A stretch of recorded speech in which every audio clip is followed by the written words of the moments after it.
First of all, you don't know me. We're all about that high school drama girl, all about them high school queens. We'll take you for a ride in our comic girl, cheering for the right team. Drama queens, smart girl, rough girl, fashion but you're tough girl. You could sit with us, girl. Drama queens, drama queens, drama queens, drama queens, drama queens. Hey guys, welcome back. Look, weddings are expensive. And and we had one in the last episode. So this was definitely like a pared down episode. It was a quiet, little easy breezy episode, huh? Was I bored or because we have less of an attention span now because what's put out now, the content that's out is always so fast paced to keep up with everybody's short attention span? Or was it just a boring episode? We were all saying things that we've already said 10 million times. I like when we do just 2-on-2 scenes because it's theater. Fun. And I thought there were some great nuggets in this. There were, yeah. I like the device of how the montages, it sort of felt like we were doing these merry-go-round scenes. I liked that one scene would bleed right into the next and everyone was sort of confronting these ideas of what you want and who have you been and where do you think you're going. All these sort of beautiful themes. Love that. But it did feel slow and clunky. And Hilarie, you did a great service to our show and to Peyton Sawyer doing what you did in this episode. You are a good person and an even better actor. Right? Woo! Okay. Here's the thing. I'm a lot older right now. And I'm every bit as petty as I was in my early 20s. And it's hard to look back at yourself and be like, hey, kid, you were juggling a lot in this situation. And you said your lines and you hit your marks. Good job. We'd seen some fan comments before we watched this where they were like, oh, God, they're going to hate this one. Thank God they warned us. Oh, God. Yeah. I know. If anybody hasn't seen this episode, let's tell them what it was. What was it? Season 5, episode 13? What do we got? Echoes, silence, patience, and grace. Because apparently, so many echoes, and apparently grace is all we talk about on the show anymore. God. It's a lot of regurgitated dialogue. Yeah. Give him the synopsis. Okay. Lucas picks up the pieces after being left at the altar by Lindsay. Nathan and Haley deal with the repercussions of Jamie's abduction. Brooke is haunted by her past as she considers adopting, and Peyton is visited by an old friend. Yeah. Wait a second. Brooke is haunted by her past. She's 22. Right. Yeah. Her high school past. I have so much to say. How do we break this one down? Because it was a merry-go-round. And I'll say I liked the merry-go-round device for a lot. An act, maybe 2 acts. But I kept waiting for us to get off the ride and actually get into what was going on. It was so introspective. A couple of loops would have been good. And by act 3, I was like, well, now I just have motion sickness. We're still doing this. We're still spinning around. Okay. Here we are. We could perform this as a stage show on one of those rotating stages like Les Mis uses. We should, like Hamilton. Where you walk in one direction and the stage spins in the other. Everybody's picking up the last line of the last person's scene, Yep. the first line, and the next scene. Yeah, it was very carefully crafted. It definitely felt, to me, it felt overwritten, and it felt like it kind of felt masturbatory. Like you just the writer just sitting there, here's all my prose, and let me just find all the ways to say things that it was just very all right, already. Can we? We get it. Yeah, we got it. I thought we all looked good, though. We looked good. We right? did. Yeah. I mean, my haircut was a crime, but I will be clear. We copied Victoria Beckham's bob that year. So it was a moment in fashion history. Yes. It just has aged so poorly. And y'all, I have such a big skull. I'm not meant to have short, tight hair like that. I'm just not. Tight hair. It's not good. Well, I like that little suit vest getup that you wore when you picked Jamie up. I was like, she's professional. What doesn't this woman see in her? I have just dressed up in a suit for my interview that my mother tanked. This whole thing was so bizarre to me. I mean, let's just start talking about that part because Okay. I don't know. I actually have looked into adoption at times in my life, and I haven't gotten that far into the process where I'm sitting down one-on-one with somebody. But I am the one thing that seems to be the real barrier for most families with adoption is money. Mm-hmm. And I get that it was 13 years ago. Don't ask me to do math, but I get it was a while ago, but I don't know. There's just so many kids out there that need homes. I really have a hard time believing that anyone would pick apart someone's high school history. High school. High school boyfriends is my favorite question. It's so absurd. It's so absurd. And to look at this incredibly successful, driven woman and then decide to not recommend her to have a child simply because she's questioning the motive. Like, there's no history in Brooke's life that would say that, oh, she just has a whim and then walks away from it. That's not who Brooke is at all. Like, she started a company and was followed through with it.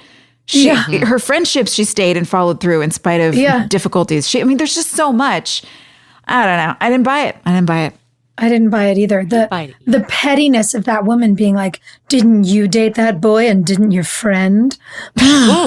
Maybe you're heartbroken over his failed wedding too, and you decided you need a baby. Like, what? It was so like mustache spinny. There would have been some action in this episode at least if you had just flat out busted out laughing at her. Just like, I'm so sorry. What's happening? Is this happening? Yeah. Like insanity. Yeah. I learned a lot about adoption from Willie Garson because he adopted his son right at the same time that I gave birth to Gus. And when we met, we were like, new parents together. And he adopted his son when Nathan was like 7, 8 years old. So he was an older kid, but still very young. And Willie, before he met anybody, you have to do a series of classes. Yeah. Right?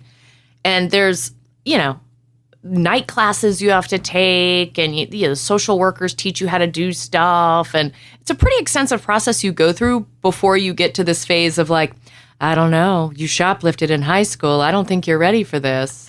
Yeah. Because they are trying to judge you by who you are now, and like how stable you are, and do you show up every week and all of that. Who did you turn into in spite of having parents that were a complete disaster? Yeah.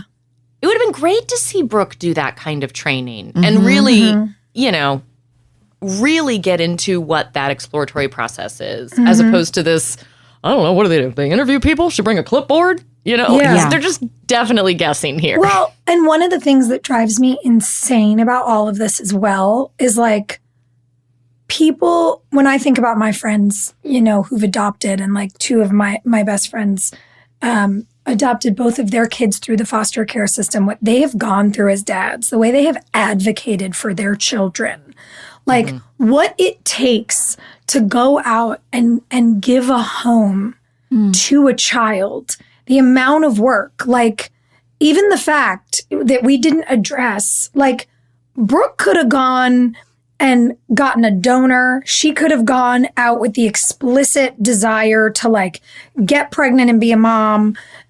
She has sat here and said, I want to adopt. I want to give a home to a kid who doesn't have the life they deserve, who has been given up for whatever circumstance, and provide a child with a better life than I have. Like, as a single woman to make that choice is such a signal of like effort and seriousness to me. It's like, when we see these lunatics in some of the states in our nation trying to stop gay parents from adopting, I'm like, no kid has ever been more wanted or advocated for. Stop, enough,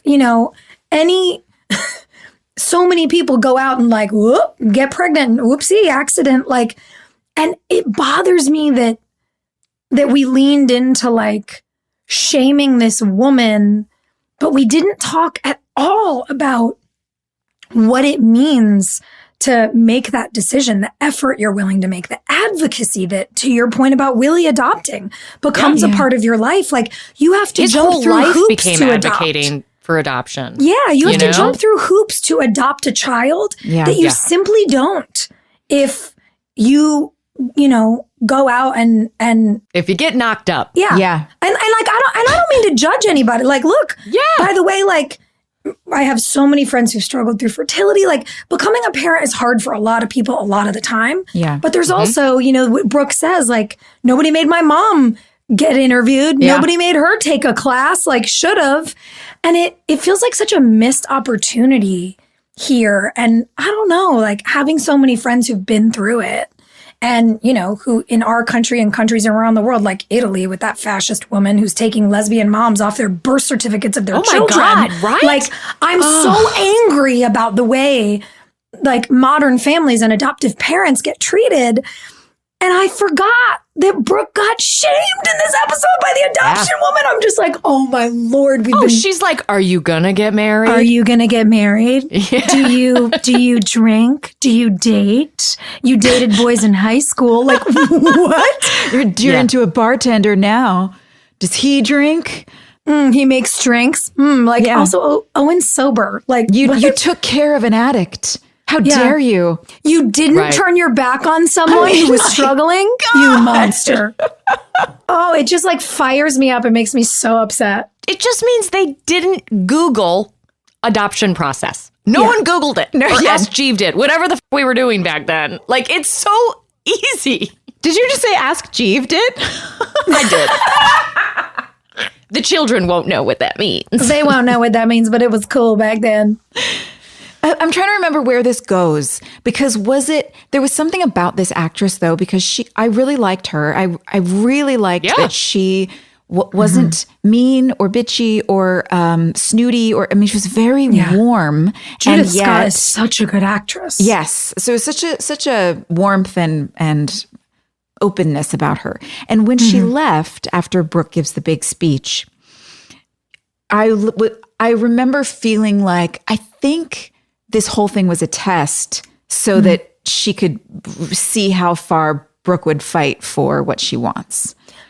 Do we remember if that's where it's going? I don't remember, but I will say when we had that confrontation and I got to deliver the I am one in a million speech. Yeah. Watching it today, I was like, oh, I see it. Something's turning for her. Like, it's going to change. Yeah. I don't know how quickly Angie comes into the picture, but I know that I foster that little girl with this terrible haircut. So for whatever that's worth, it can't be that. I hate that haircut so much. It's your mom haircut. Yeah, she's trying to look older and responsible. But yeah, I thought Judith played it so beautifully. I just think, again, this was the writer's strike back then. These scripts were turned in and then they were never edited. It's so clunky. It's so intense. It wasn't researched. It wasn't based in any sort of a reality. Yeah. She made a whole meal with what was barely an appetizer on the page for her. Amen. So hats off to her. But, it just like, it makes me so mad. Yeah. I like this idea that you mentioned a little bit of, Brooke, a kid who came from a no-parent home. That little thing of like, did you come from a single-parent home? I came from a no-parent home. A no-parent home, yeah.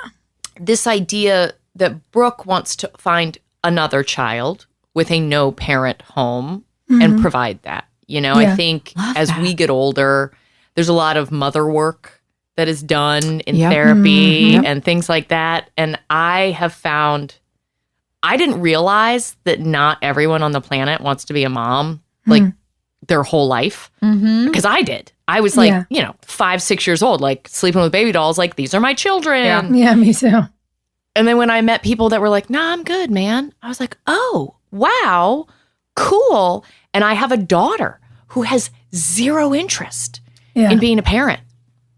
I'm like, do you want a baby doll? She's like, that's disgusting. And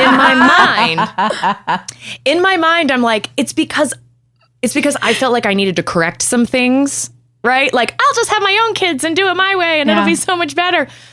my daughter doesn't feel like she needs to correct anything. And so she's Brava, like, darling. the cycle ends here. Killing it. And that's how I'm going to interpret it. She'll hear this in therapy so many years later, and she'll be like, Mom, that wasn't it at all. I just didn't want a baby. That idea of course correcting in order to find, like, I don't know, your safety net, you know? Like, wanting to have someone to love is a basic human instinct. And pivoting away from, like, dudes and making it about, like, what can I pour love into, you know, as opposed to what will love me back. Yeah. It's a great distinction. Is an important pivot for Brooke. Yeah, I love it, especially for someone who was taught to only find her worth in being validated by others. To say, no, I feel best about myself actually when I give to others. Yeah. When I support my friends, when I help people achieve their dreams.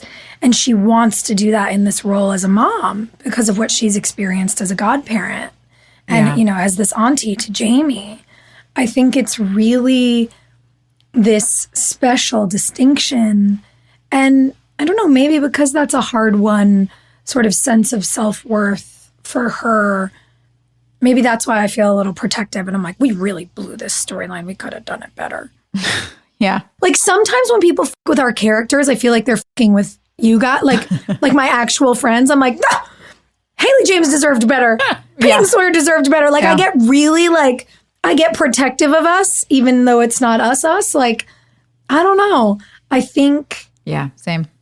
I think to your point, the way we are talking about this and that evolution, it could have been acknowledged better, handled better. It could have been a bigger deal if we'd gone deeper with it. We're rushing into it. It's been 1 month since you told Peyton and Lucas, I want to have a baby. Well, also, none of that stuff was well thought out. Like, now Brooke's out here trying to adopt. She's not trying to have a baby with Lucas. She was never going to have a baby with the man who is the love of her best friend's life. Like, that was insane.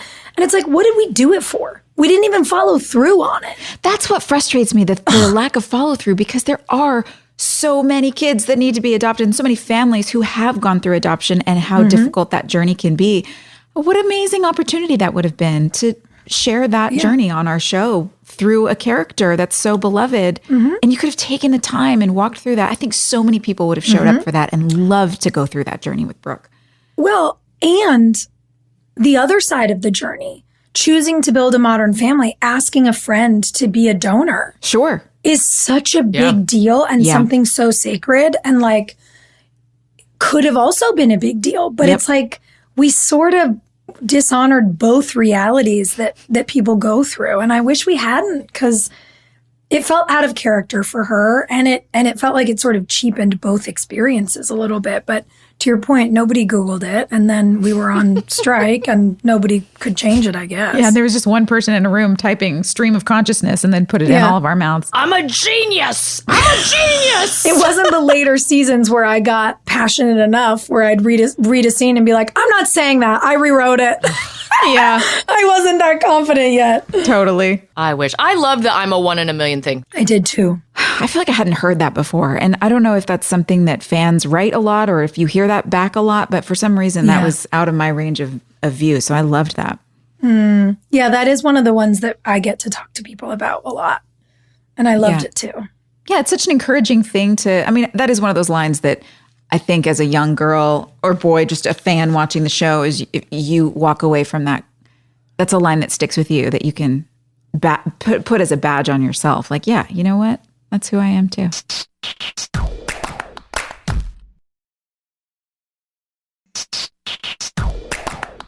I like that this whole Victoria Brooke narrative, Brooke knows she will be a good mother. And it is something that has never been encouraged or validated by her mother. And so you're seeing her reach for a brass ring that no one's valued except her.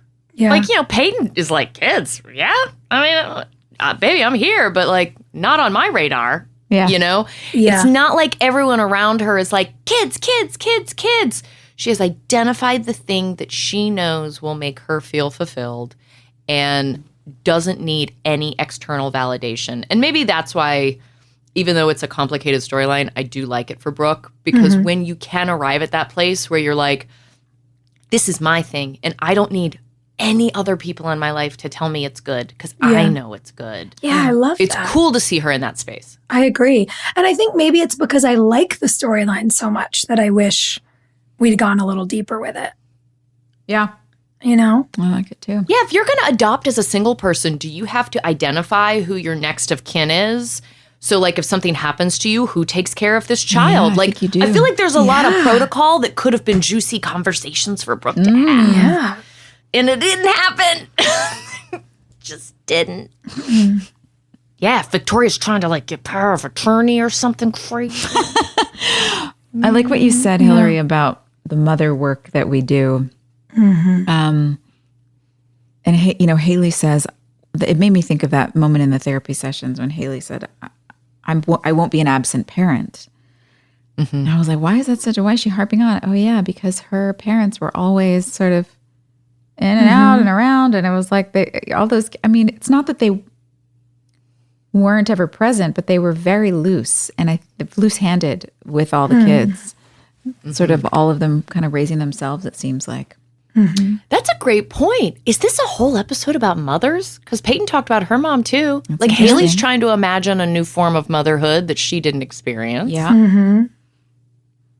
Yeah. And it's not that it's the wedge between her and Nathan, but it's certainly like when you build a little wall of pillows in a bed. It's that. It's a soft wall between you and your partner. She's afraid of pursuing her own things because she doesn't want to make her kids feel abandoned. Well, and I think the idea of mother work is really interesting because as you start to do your own work and your own healing, you also start to realize how those relationships have affected you, right? Like Brooke is talking about this pain and not being seen and being underestimated. Haley is voicing that she does not want to be absent. She wants to be there for Jamie. She's working on this because she wants to give him a certain kind of stability and a presence of, with her. And even, Hill, I mean, you're talking about the relationship and the love, but you're also talking about art and belief, and the whole thing starts with Peyton talking about how her mom used to sing to her. Yeah. And that's this personal relationship, and it evolves into her identity with music and how she sees herself. And I think it's really interesting that in all these stages of our lives as women, our experiences as children gets reflected back to us, right? Like you're seeing who you are as an adult and knowing how you were influenced by your mother. And, you go to therapy and they talk about how when you start to heal your matrilineal line, like it can go back generations. Like there's work my mom and I have done that has healed wounds that my mom carried from her mother, who died a long time ago.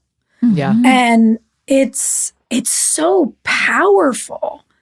And there's like a part of me that watching this today with you guys goes, can you imagine if from this moment in time, like this present moment in history, knowing as much as we do and having as much access to mental health care and perspective and research as we do in 2023, like, Oh my can you God. imagine how well we would have done with these storylines if we were making our show today?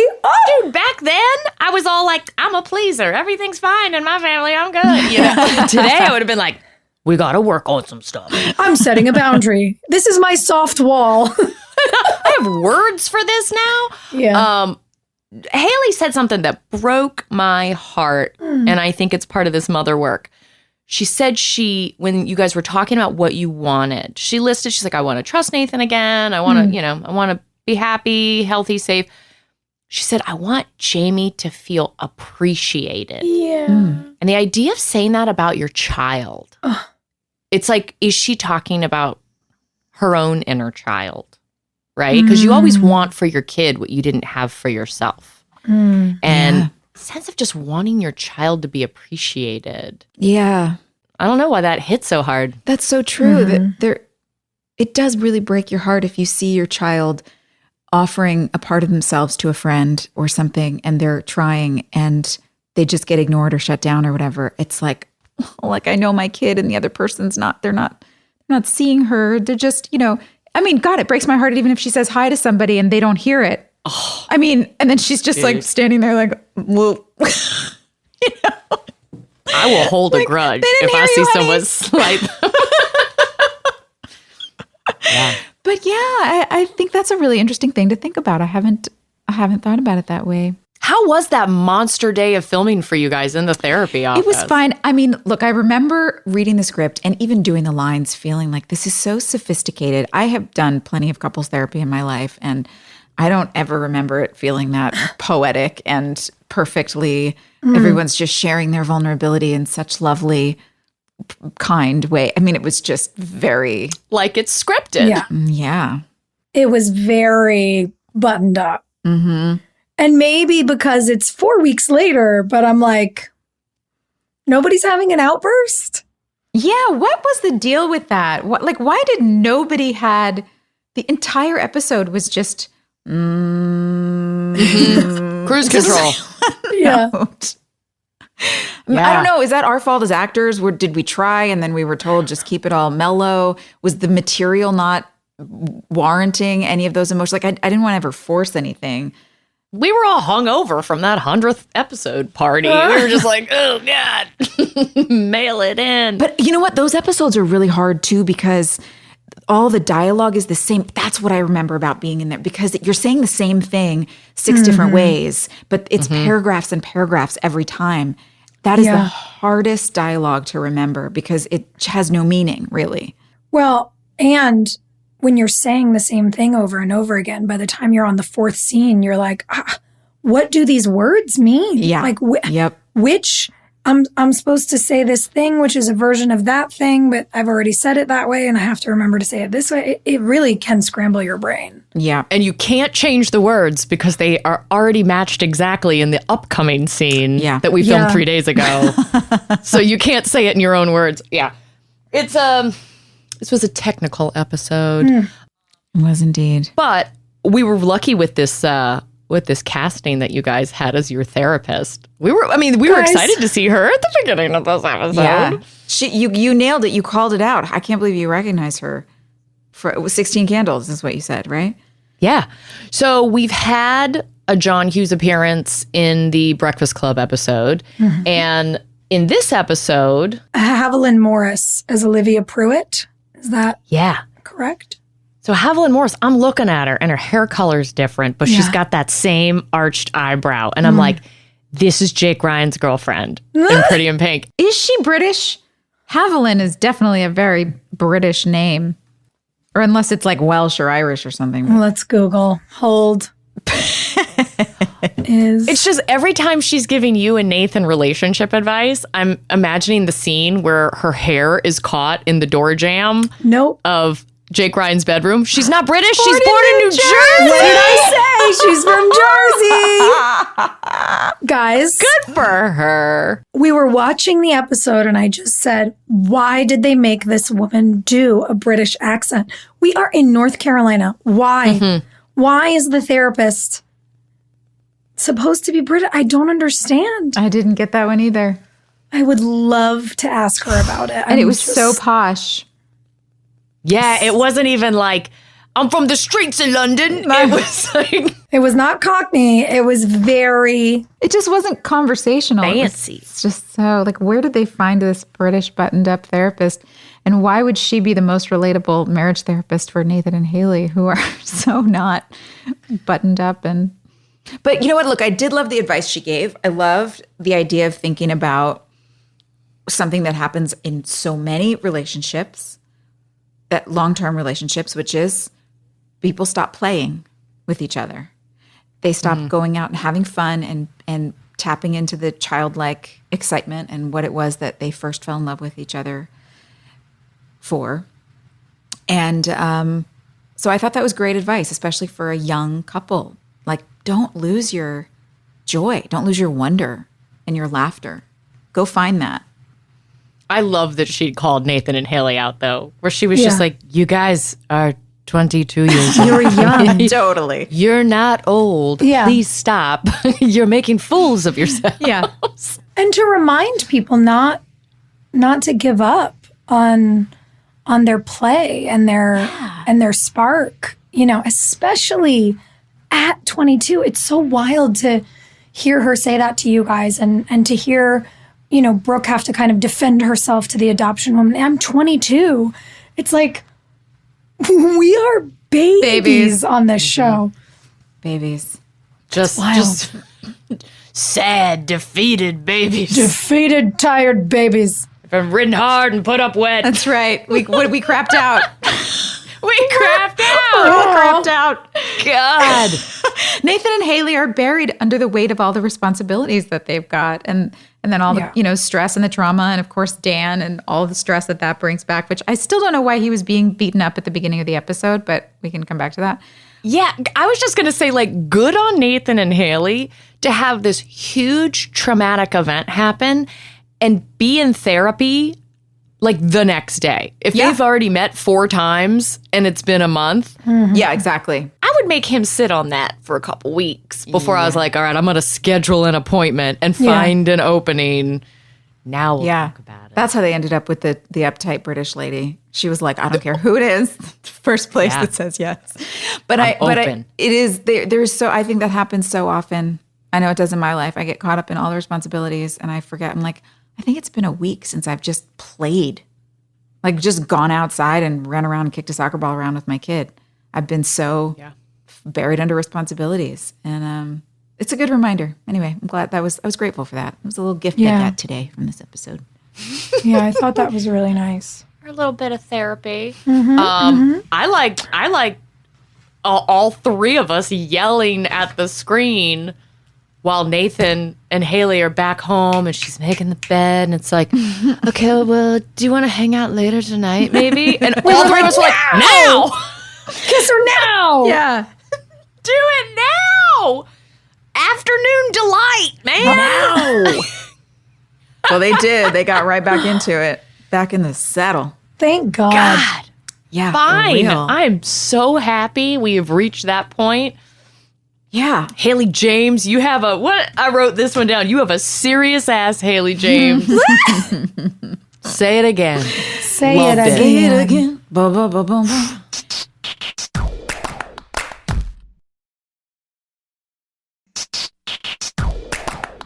This episode was obviously interesting for me because I had to deal with Voldemort. the worst. The Voldemort, yeah. Fucking worst. I wasn't speaking to him in real life, and so he wrote himself into the episode and wrote me hugging him. That is so psychotic. Can you guys imagine Shonda Rhimes or Aaron Sorkin casting themselves on their own show?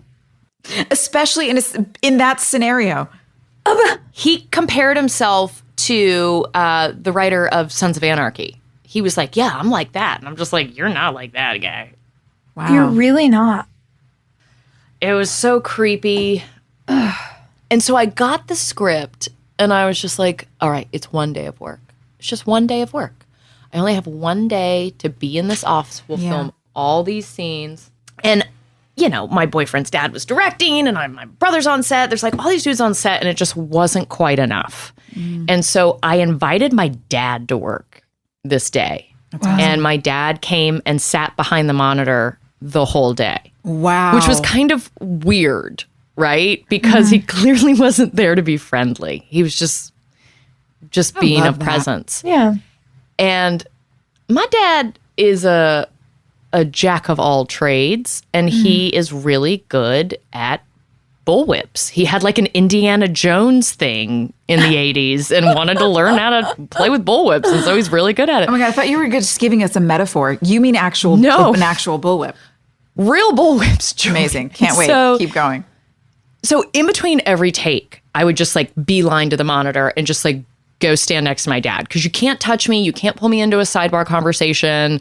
Can't do any of that if I'm just shooting the shit and making jokes with my dad. And so it's lunch. And my dad has also been chatting up Mike Rail, our sound mixer. And they'd known each other. I was in a band with Mike Rail that played at the 100th party. And so they're chatting and stuff, and Mike divulges that he had been in the circus in his early 20s and was an animal trainer and also knows how to use whips. And so we break for lunch, and Voldemort goes off to the production office, where his office has like a view of the parking lot. And my dad and Mike Rail proceed to go out into crew parking, which is right next to the production office, and pull out bullwhips and start doing all these tricks and just like cracking them real loud. So they're making all this noise. Amazing. And it was the most redneck, like carny move that could be done. But this. It was just like a message. It was like, hey, don't. Just so you know. Don't. Yeah. Oh, what an awkward day at work. What a day. That is like the North Carolina version of the dad in Clueless being like, I got a 45 and a shovel and no one would miss you. Yeah, there's a bullwhip in the back of my Ford Explorer. Yeah. Watch it, bro.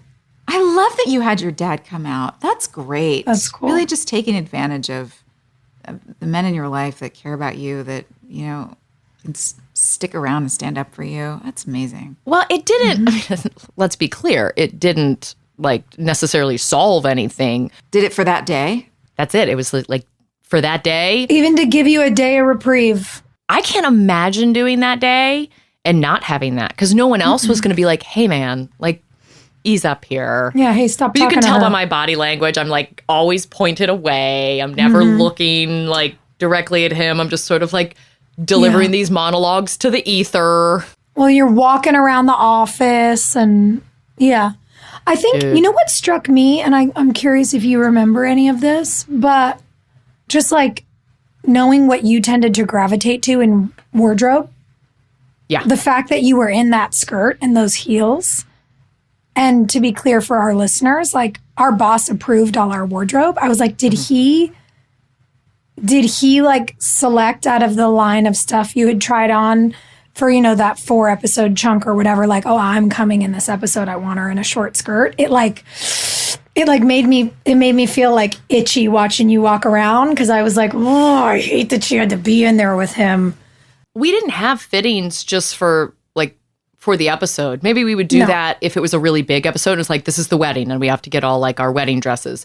But usually it was like, just come do one big fitting and it'll cover 6 episodes. Yeah.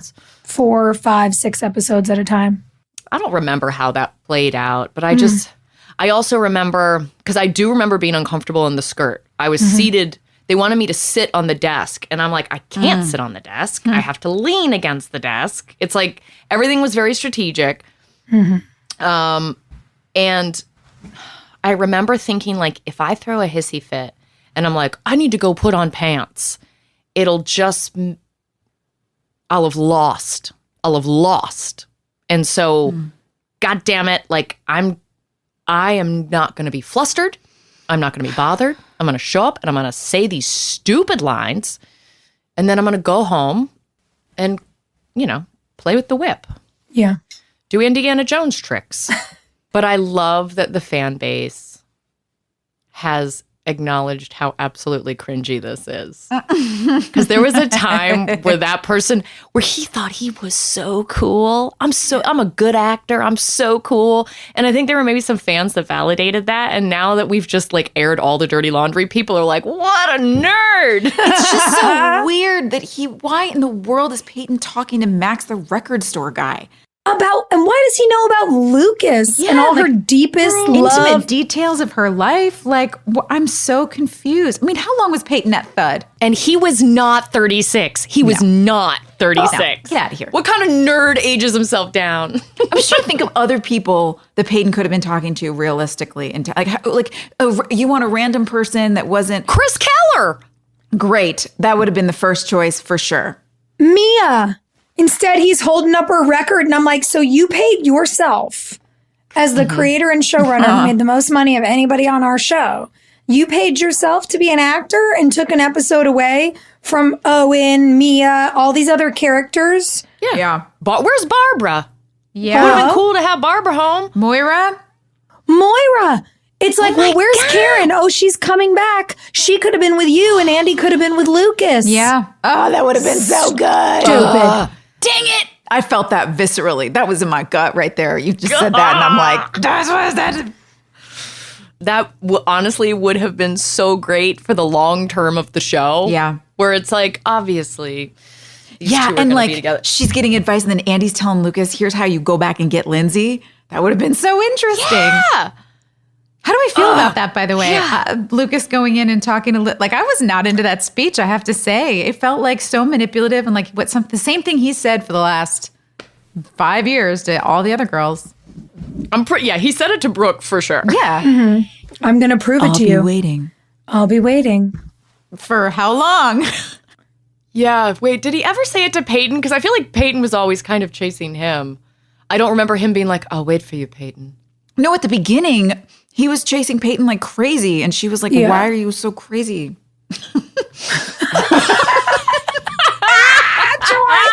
I wish she would have said it just like that.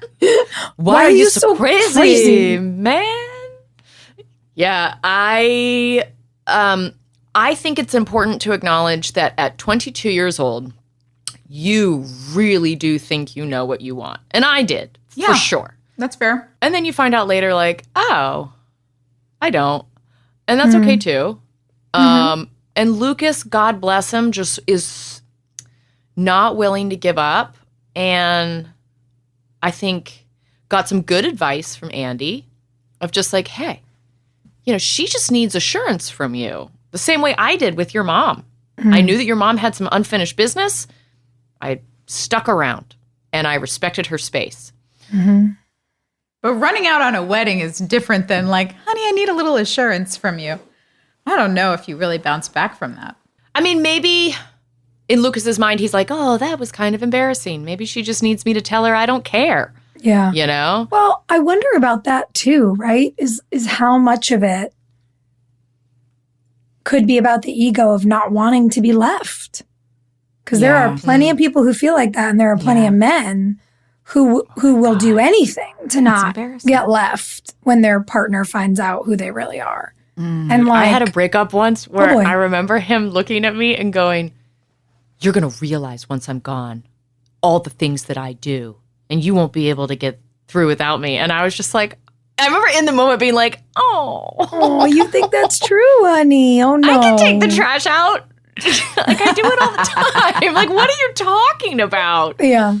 I don't know. I think he genuinely does care for Lindsay. Yes. I think she represents a side of him he has aspired to his entire life. Successful, literary couple, helping each other with the dead dad situation. Like, they heal a lot of each other's wounds. But there's just always that Peyton barnacle festering. That's something that's a very common theme in romance stories, that there's one person that you're meant for, and that's the person you're going to be. And no matter what happens, it's always just going to keep coming around, and that's going to be the person. I feel like the older I've gotten and the more I've seen and been through, I don't know. I just don't know about that narrative. I mean, I know that first love is strong, and that person will always be with you in your heart, and that the memories, like the first boy I was ever in love with, I'll always remember that. And there was always going to be moments where I'm grateful for the first time I was in love. But I'm glad we're not together. Like, life has taken me in so many different directions. I agree with you, Joy. I think the older I get, the more I'm like, man, I could live with anybody. My husband could live with anybody. We're easygoing people. We make the choice to live together. And so Lucas and Lindsay could end up happily ever after. But there's a choice there, and she's making the choice like, hey, no thanks. Yeah. And he's got her in this weird professional headlock that I'm like, oh, God, Lucas, don't do that. That's not romance. That's weird. That's so the professional headlock. That's great. Yeah. I'll only do the book if you edit it. I'm like, I think there are times in my life when I have latched onto a person because in a romantic situation, because there's that mindset that's just so pervasive in culture because of shows like ours with moments like this. Like, it's Lucas and Peyton, and that's it. And that's going to be it. It's Ross and Rachel. He's her lobster. It's the thing that we're taught over and over and over again. If there's that one person, it's just got to be the person you keep going back to. But I don't know if that's really true. I don't know. It's neither here nor there. Just something I thought of while we were No, watching. it's not a fucking magic trick, man. Yeah. It's Yeah. like, yeah, that's a weird thing. But I like that Peyton has not reached out to him once this entire time. I love I love it. that. Yeah. When Andy asked Lucas, he's like, oh, have you heard from Peyton? And it's like, no. Power move. Nope. So just above board. Thank you Yeah. so much. Self-care move, actually. Keeping it classy, very proud. Yeah. Yeah. Meanwhile, I'm going to go pour my heart out to Max. Ugh. Might as well have been talking to Dan. I mean, it was just so random. She could have been talking to Dan. Oh my God, that would have been so much better. Just like, hey, no one's talking to you either. Cool story. Yeah. I don't want to talk to you. And he could have been like, well, clearly nobody wants to talk to you. Like, there could have been a funny, like, nasty little tete-a-tete. Yeah. Maybe they're both at the graveyard. He's visiting Keith's grave. She's visiting her mom. Somehow they end up talking. This is why we have writer's room. Yeah.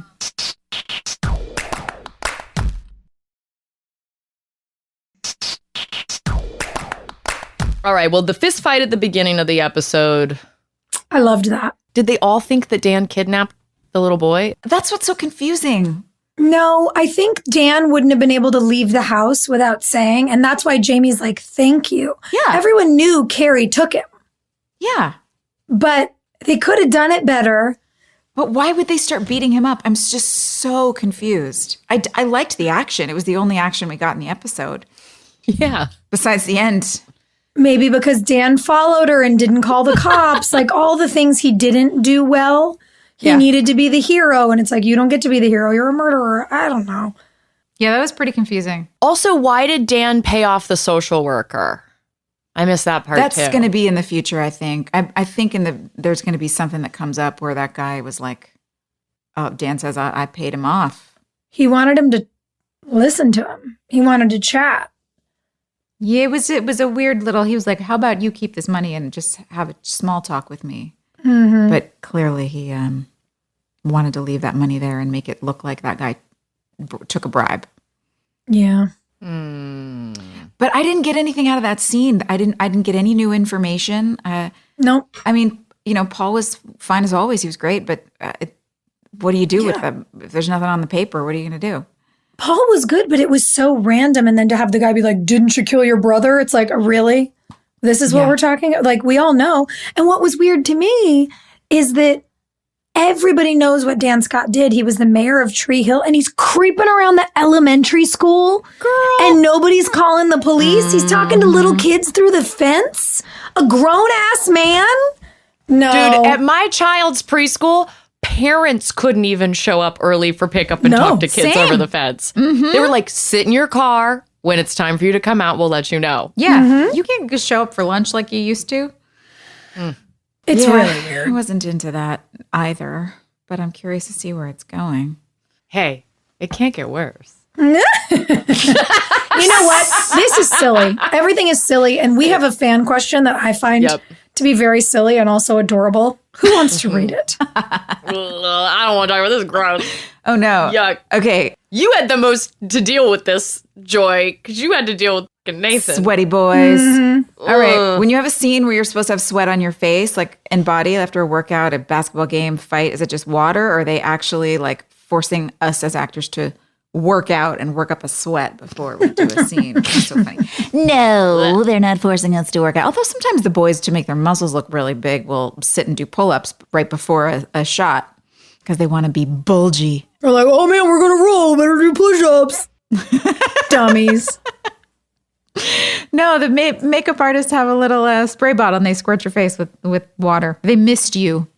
Well, they mist you with water, and they also have, it's like a glycerin solution. Yeah. You know that they put on those spongy, so like they'll pat this glycerin. It's like a gel. It's gross all over your forehead. So the sweat beads stay, and then wardrobe's spraying your shirt with water, and you're just like sticky and wet all day. It's pretty disgusting. Yeah. That's the answer, folks. Yeah. Thanks, Kaylin. She's like, how do I get that dewy look?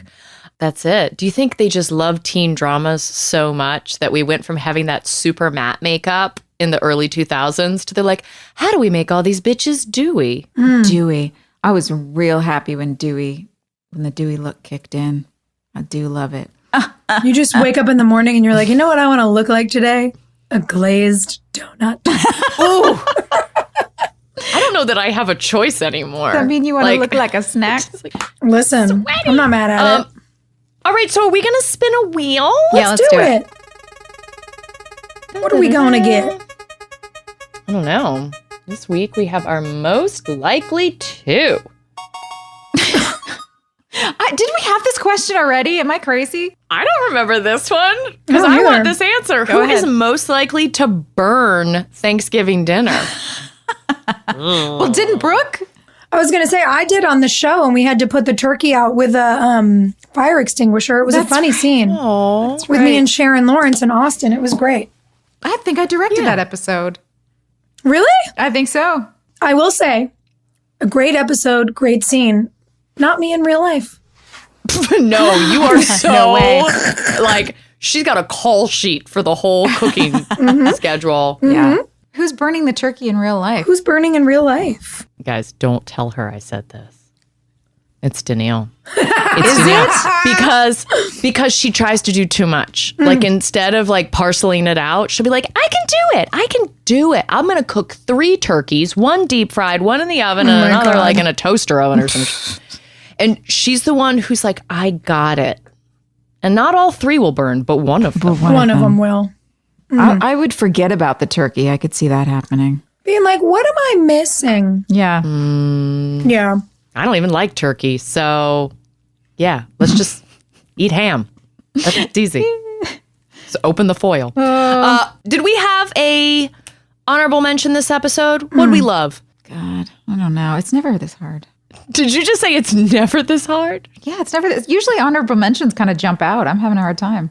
Joy, I go with what you were saying earlier about your scenes. I really liked the reminder, despite how clunky so much of the episode felt. I like that we offered the audience a reminder to play. Yeah. You know, like don't take it all so seriously all the time. That felt nice. Yeah, I agree. Great. I love that. Giving the honorable mention to a theme. Oh, You what? guys. What? One of the biggest hawks I have ever seen just landed in my backyard. What? And picked up a pillow and then realized it like swooped in, picked up a pillow, realized it wasn't an animal, dropped it and kept on its merry way. But it flew under the tree in my backyard. That was insane. Baby, is this a metaphor? What? Oh, God. I know we need to look up the spiritual meaning of hawk. Hawk medicine. Coming next. Oh, guys. All right. Next week, we have season 5, episode 14. What do you go home to? Sophia goes home to hawks. Be careful. Hawk medicine, awareness and enlightenment. We're going to learn some more. All right. Thank you, guys. Ready to go. Hey, thanks for listening. Don't forget to leave us a review. You can also follow us on Instagram at DramaQueensOTH. Or email us at dramaqueens@iheartradio.com. See you next time. We're all about that high school drama girl, all about them high school queens. We'll take you for a ride in our comic girl, cheering for the right team. Drama queens, smart girl, rough girl, fashion but you're tough girl. You could sit with us, girl. Drama queens, drama queens, drama queens, drama queens, drama queens.